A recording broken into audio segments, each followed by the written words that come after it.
Oh, he's great. His name's Mark Cram. Come on!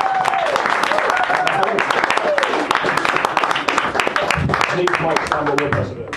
I want to start off by telling you about the funniest thing I saw while I was up at the Edinburgh Festival, which wasn't any of the acts. It was two homeless guys standing next to each other. One of them had a sign that said hungry, the next one had a sign that said hungry, so I made this sign.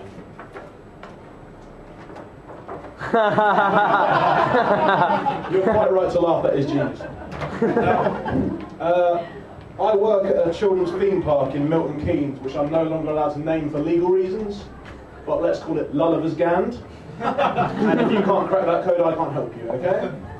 Now, this is a job where I seem to generate quite a lot of complaints. But I feel like we ask for trouble, because the way our complaints forms are formatted is like this, okay? I think that blank. Perhaps you should try blank. The first one we got under this system said, I think that all your employees are twats.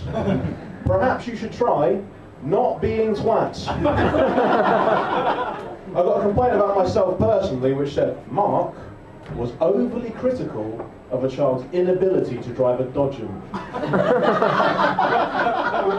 Apparently calling an 8-year-old a fucktard isn't appropriate anymore, nor is it appropriate to point out to his parents that if he can't drive a Dodgem, he should just be cold.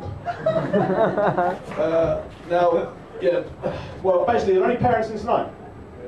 Yeah, parents, okay. I possess a phrase at the theme park which any parent in the world would love to have. It's a phrase that can stop a child dead in its tracks. Because when a child's running around going, Mum, it's a roller coaster, I want to go on a roller coaster, Mum, it's a roller coaster, please, I want to go on a roller coaster, Mum, can I go on a roller coaster, please? I can just go, I'm sorry, but you're not tall enough to come on this ride. Someone once called me a fascist, I said that to their child. So that's how all fascist dictatorship start, with a medium of not allowing children onto roller coasters. Someone said to me, are you having a laugh, mate? Are you a comedian? I was like, no. Well, I think we get some great things there as well. They said it was a really unbusy day at the park, or quiet, as some people say. And basically they were saying to us, we've got an idea, lads, to try and entice the children onto your ride. That's right, they said entice when talking about children.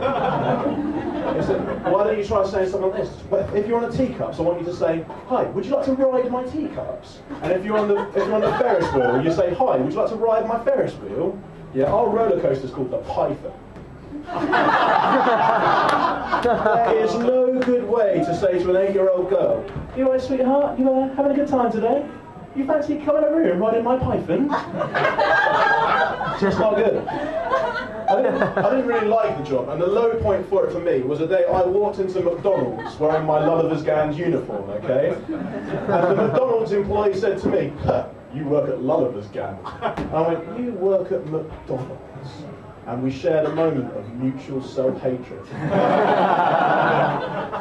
But I wanted to win the argument, because I'm that sort of person. I went, well, we both may have rubbish jobs, but at the end of the day, you go home smelling like burgers, I go home smelling like happy children. Now, I got about 50 yards away from McDonald's when suddenly it dawned on me what I'd actually said, so I ran back in going, I don't touch kids! Which is never a good way to enter any room. I worry that the job, because I don't like it, is turning me into a bad person. Now, because basically what happened the other day is a baby got stuck in the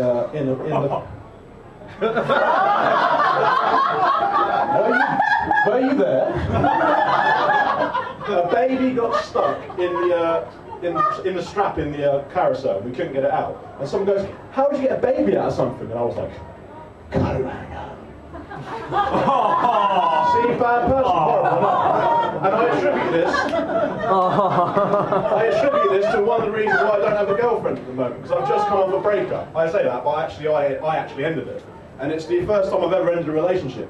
Mostly because being single scares the living shit out of me, because I don't really have any pickup lines, except for, would you like to ride my Python? That just feels a bit too much like work, to be honest. So, it was the first time I'd ever broken up with someone. So I was just like, well, how do you end it? Well, basically, you know when you're in a relationship, originally, you get so excited when they're coming to knock on your door, your heart jumps when they get there. It got to the stage where she was knocking on my door, and I was like, oh, fuck, I hope that's your Jehovah's Witness. But you know, so basically got to the end of the relationship and I had to break up. And I was asking my friends how to break up with someone. Because I'd never broken up with someone in my life. It's the first time I'd ever had to break up with someone. So I said, how do you break up with someone?